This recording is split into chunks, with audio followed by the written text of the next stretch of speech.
Hello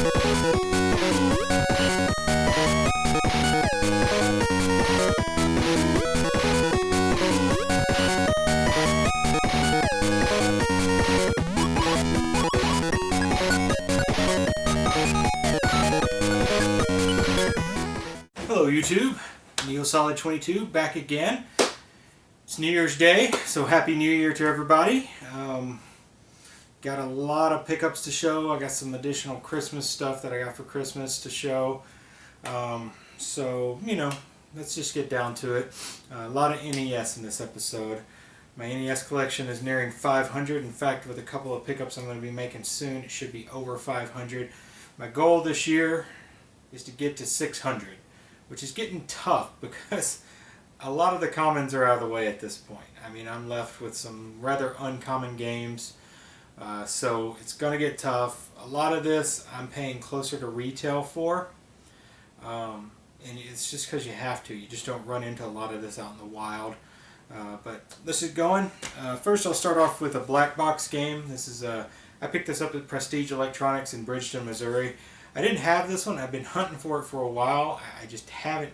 I never see it. I rarely see it out in the wild. I don't see it at the flea market. I don't see it at most game stores. In fact, I've been looking for it for a while. But it's Soccer for the NES. I think I paid $6-7 for this. I think it was $7 tax and all for this. But it's got a little writing on it, as you can see. I need to get that off. But Soccer is finally in my collection. It's crazy that I've been looking for it for this long and I haven't gotten it yet, but I finally got it. Then I did a deal on Nintendo Trade and Collectors on Facebook. A guy had a bunch of games for sale, so I picked out a few of them that I wanted, and I paid. He gave me a pretty good deal on them. I mean, it's decent prices, nothing like $2 a game or anything, but you know, I paid value for these games. Pretty close to, you know, fair market value overall, but with a little discount. So it's 11 games. So I got Battleship, which is actually a very late game in the NES's life cycle. If you look at, it's 1993, which the Super Nintendo was out by then, so it's a very late cycle game. And most of the late cycle games are actually pretty rare, but I guess this one's not, because this is not a very expensive game. It's made by Mindscape, but it's Battleship. It's a single player, I believe, Battleship game, which makes little sense, because don't you want to play with friends when you play Battleship? But I guess how do you really do that on a cart? Because you're going to be looking at the other person's placement. You'd have to like close your eyes or something. Then I got one I've been wanting to get. Pretty great game. Rampart by, I guess it's Jalico. I don't know if I say that right, but Jalico is what I call it. Tecmo World Wrestling, which has been tough for me to find, but I finally got it. It's not a very rare game or anything, but I just haven't found it. This is a rare game, not rare I guess, it's uncommon. It's an uncommon game. Mario is Missing. So this is an educational game. Nintendo, I guess, farmed out Mario to a couple of educational companies, but this is Software Toolworks who made this. But it was Nintendo approved. It's in really good shape. Mario is Missing. Got that one finally. Pretty interesting game. I never see it. It's from IREM. Kickle Cubicle. Pretty cool game, actually. I need to play it sometime. I haven't played it in a long time. I remember playing it maybe once as a kid, but I never see this game, so it was good to get that in my collection. One that I got the box for a while back, as you may have seen, but I didn't have the game. Tecmo Star Force. So good to get that one. I think it's a space shooter. I haven't played it before. Got the Tengen version of Indiana Jones and the Temple of Doom. So, cool. This is Monster Truck Rally, which is an uncommon game, actually. It's not expensive, but it's uncommon. You never see it, so it's good to get that one. It's actually a 4-player game, so surprisingly, a 4-player game. You don't see these that often, although there was the attachment, of course, the 4-score that I have, that you can play 4-player games with. This is one I never really see out in the wild either. Circus Caper, not rare by any means or by any stretch, but pretty difficult to find in my opinion. I never see it, so I'd classify that as uncommon. Next is a sports game that actually is 4 players also. Round Ball, the basketball game. It's 2-on-2 challenge, so it's 2 players, so you can play 4 players, 2-on-2. Pretty cool. It's another Mindscape game, and I'd classify that as a less common game. I don't see it that often either. Maybe that's just because nobody bought it. And then there are actually 2 of these games on the NES. It's The Great Waldo Search. I have the other Waldo game in my collection already, so it was nice to get this one. This has got a little label damage on the back, but that never bothers me. Some people replace the backs, so oh my god, but I don't care. And that's actually THQ, who will be missed since they went out of business. But THQ made that, so it's pretty cool to have. So that's the ones I got from the Nintendo Trading Collectors. I'm trying to remember his name. I believe it's Gabriel. Gabriel gave me a great deal on those. So I got those. And then the other day in the St. Louis Retro Gamers group, Jason Broussard, who owns Trading Games down in Fenton, Missouri, posted that he had a big Nintendo collection come in. A ton of games. I think it was over 300 games, actually. So I was actually driving down south for Christmas, and I was like, well, you know, I got to look through these and see if I need anything. So I was flipping through them, and there was a lot I needed. I wasn't going to pay, you know, for the rare ones. There was like a Mega Man 6 and I think a Mega Man 1 in there, maybe. But I didn't want to spend that. I wanted to spend about $80, and that's what I ended up spending on these. I believe I got 11 games again for $80, 81.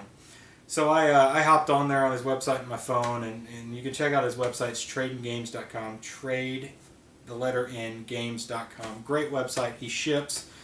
Good guy. Very, very personable. He actually recognized me when I came in. We've met a couple times. So I was really happy to get these games in my collection. There's some uncommon stuff in here.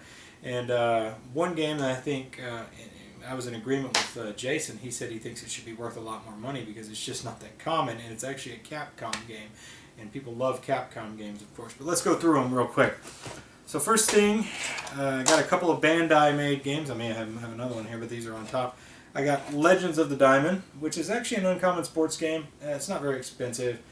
Yeah, that's $7 is what I paid for that. So good to get that in my collection. Gilligan's Island. Actually, it's The Adventures of Gilligan's Island, but I think it just goes by Gilligan's Island usually. So it's good to get that one. That's an uncommon game. You don't see that often, like a lot of the TV show and movie games for the NES.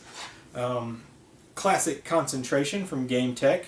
So that's just concentration. I mean, it's just a little game. It's not even like, you know, it's like a board game type game. I don't know how to describe it, but Concentration.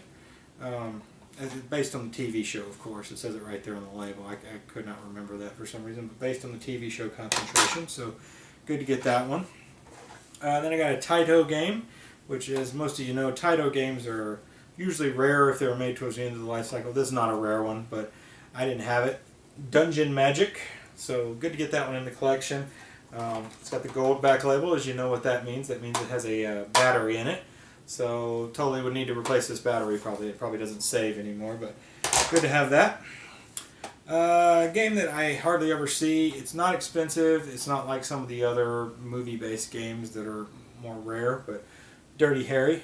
But happy to have that in my collection. Now I just need Die Hard. I'd love to have a Die Hard, but they're really hard to find. And this is the one here that me and Jason agreed that this is actually should be a lot more sought after, and it's really not. It was $8, and it's Capcom's Gold Medal Challenge 92. So it's an Olympic sports game, but you know what? You never see this game. I mean, I'd wager to say I've seen this game 0 times up until I just bought it, which is why I grabbed it. I felt like I had to grab it because it was just it was $8, and that's very cheap in my opinion for this game because I never see it. It's uncommon. If you see this game, I think you should pick it up because I think this is going to be the one that's one of the ones that becomes pretty uncommon, maybe even rare, coming up because you just don't see it. I mean, a lot of these games you don't see that often, but I mean, I have at least seen most of these games in stores and places like that. But Gold Medal Challenge, I've never seen. Period. So I'm happy to get it because the first time I saw it, I grabbed it. And then I got a Tengen, Alien Syndrome, which has a nice little LeMay Video sticker on the back. So maybe I should do like the Game Chasers and call LeMay Video and see if they're still open. I bet they're not. But Alien Syndrome, glad to have that in my collection. Then I got Fist of the North Star, which I've never played. It's of course based on I believe the anime series, maybe a manga. I'm not sure. I'm not real up on that stuff. But Fist of the North Star, good to add that one in. Then I got another sports game. It is Bases Loaded 3. With Ryan Sandberg, one of my favorite baseball players of all time, right there on the cover. It's kind of weird because Bases Loaded 1, Bases Loaded 2 the second season, Bases Loaded 4 did not have anybody on the cover, but this one did. So, happy to have that. And I got Muscle. Just a crappy wrestling game I didn't have in my collection. And Seacross, which is just kind of a cheapo game, not worth a lot of money or anything, but needed it in the collection, so I grabbed it. Alright, the rest of the stuff is new stuff. I don't have any more of the old stuff, unless you consider a couple of the things I've got here old stuff. I'll just go through these really quick. This is Christmas presents. I got Assassin's Creed Unity for Xbox One. Wolfenstein: The New Order for Xbox One. Lords of the Fallen for PS4. I've heard that's actually pretty good. The spiritual successor to the Resident Evil series from the creator, The Evil Within, which I've heard is pretty decent. Infamous Second Son, which I love the Infamous series. Assassin's Creed Rogue for 360. I've heard it's not that great, but I'll check it out.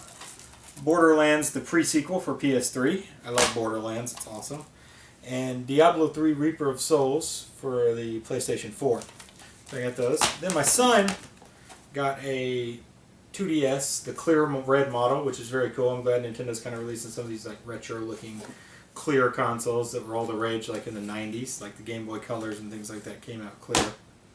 And then Walgreens, I was hunting at Walgreens, watch out everybody, had the flashback systems on sale for half price. Now they're $50 at Walgreens. That's actually kind of high in my opinion, but they had them on sale for half price, so I had to go in and I grabbed the Intellivision flashback, which is pretty cool because I don't collect Intellivision, so it's kind of nice to be able to grab this and play these games. I don't have an Intellivision. I'd probably buy one if I saw one, but the flashback is pretty cool. I haven't opened this yet. I haven't checked it out. I heard it's pretty darn good. And then I grabbed this, which is the Sega Genesis Ultimate Portable Game Player. Look at the size of this box. Now I'm going to open this, and I don't think this is that bad. I've heard bad reviews of it, but it has 80 built-in games, and then it actually has an SD card slot. But look at the size of the box. Look how big that box is. There's the system. Tiny screen, very tiny screen. I haven't had trouble playing on it. I played Bonanza Brothers on it for a little while, which is a great game, by the way. But the best part is it has an SD card slot where you can load ROMs onto an SD and actually play them on this. So I'd assume they're not all going to be compatible, but pretty cool. I don't think it's that bad. The screen resolution looks pretty great on this tiny little screen. And it has a video out, I believe. Let's see. I could be wrong about that. No, it has an AV out if you find a cable to do an AV out. So it has an AV out where you could play on this. It's a 6-button setup on it. Not a bad design. It's small, but it fits okay in your hand, similar to the PSP design. I'll show you the screen if I can get it. So it's basically, you just load it up. If you can see that, there's a list of games. Alex Kidd's #1. It's got one of my favorite games on here, which is Comic Zone. So let's see if you guys can see that. Pretty cool. I think it's a pretty cool little machine. Sega and Comic Zone. It looks pretty good in my opinion. But it is tiny, so you know, if you have bad eyes, it might not work well for you. But yeah, I mean, it looks great. Okay? Looks pretty darn great. So I was kind of happy to get it for 25 bucks. I didn't mind paying 25 bucks for it. But still, I mean, honestly, the box is ridiculous. Look at the size of this thing for that little bitty tiny thing. But I guess, you know, all the rest of them's box size was about the same, so I guess they wanted to stick to the same box size, but still, it's ridiculous. So that's what I got. Thanks for watching. Like, comment, subscribe. Follow me on Twitter at Neosolid22. Hopefully I'll have some more videos up soon. I've got a big shipment of NES games hopefully coming in soon as I can get everything together. And I got a couple more I'm picking up this weekend, so that should put me over 500 easy. Thanks for watching again, and have a good one. Happy New Year!